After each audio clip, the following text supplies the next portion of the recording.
കറക്കുന്നില്ല. ഇത് വെറും അൺക്വാളിറ്റി പ്രോഡക്റ്റ്. മക്കളെ കറക്കുന്നില്ലല്ലേ? പിന്നെ ഇതൊക്കെ അറുത്തുകൊണ്ട് കയറി വരുന്നത് നിങ്ങൾ കണ്ടില്ലേ? ആശയ കിടക്കണ തുണികൾ അങ്ങോട്ട് പറക്കിയിടി. അല്ലെങ്കിൽ ഞാൻ ഇത്തിരി കറുപ്പിച്ചുകൊണ്ടിടക്കണ കാണുമ്പോൾ നിനക്ക് കുഴപ്പം തന്നെ. ഇത് പുൽക്കാറ്റി കയറ്റി റിട്ടേൺ ചെയ്യാം. നിങ്ങൾ എന്തിനാ ഈ ആവശ്യമില്ലാത്ത മേഖലയിലൊക്കെ വന്ന് കയറണത്? നിങ്ങൾ ഇപ്രാവശ്യം തന്ന പ്രോഡക്റ്റ് കൊള്ളത്തില്ല.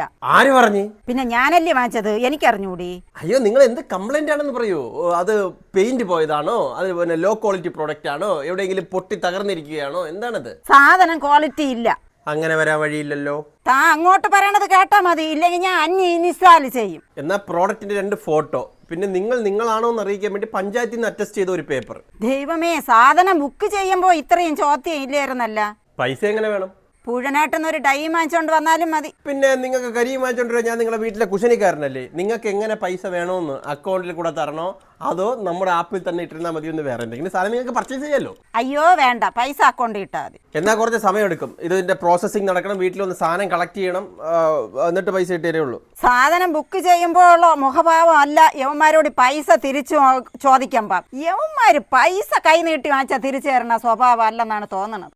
നയാ പൈസയില്ല കയ്യിലൊരു നയാ പൈസയില്ല.